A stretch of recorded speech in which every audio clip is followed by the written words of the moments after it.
Welcome to the deep dive. We're here to give you that shortcut, cutting through the noise to get to the heart of things.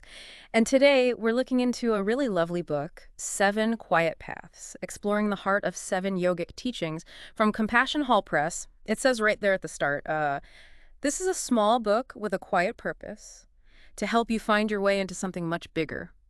I kind of frames it as a soft opening, a held breath, a doorway left ajar, Mm. which for me felt really timely. I've taught yoga for years, but honestly, I got a bit burnt out on the performance side of it all. So this book, it felt like coming back to the roots. Yeah, and what I found so powerful, even coming to yoga, relatively recently, is how it makes this ancient wisdom feel so present, so Yeah. personal. You don't need to be an expert. It's not asking for that. It's just open. It really connected with me on an emotional level. Right. It's inviting. So that brings us to this idea.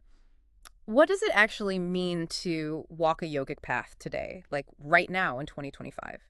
The book makes it clear it's not about the latest trend or, strict rules. It's about looking beyond the poses, beyond the movement itself. Exactly. It talks about these seven texts, ancient sacred texts, not as things you have to master, but more um, like threads already woven through your life, things you might already feel. Like the Yoga Sutras. It's often known for that line about stilling the mind's fluctuations. Chitta vritti nirodha.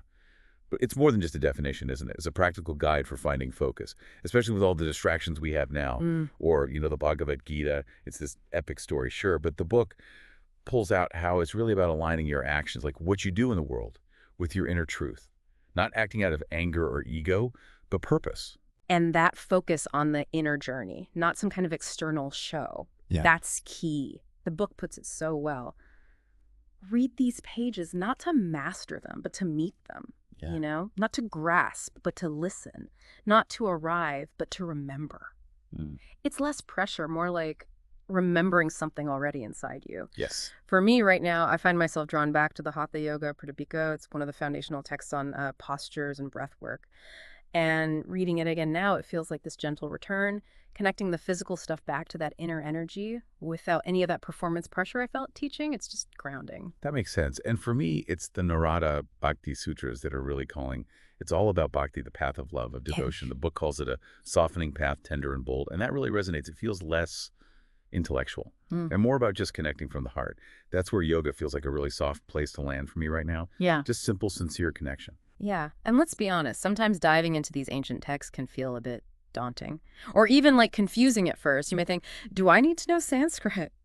Or how does this ancient battle story relate to my life? Right. There can definitely be that moment of, wait, what? But the beauty of this book, and maybe the path itself, is that you don't need all the answers up front. It kind of lowers that barrier. It reminds you the wisdom is already there, just waiting. Yeah.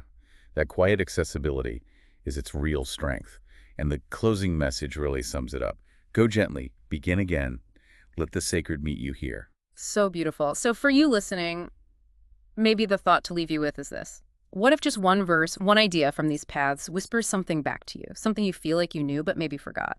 If that happens, well, then the journey's already underway. This chat, this book, it's just a quiet doorway, a starting place for whatever unfolds next for you.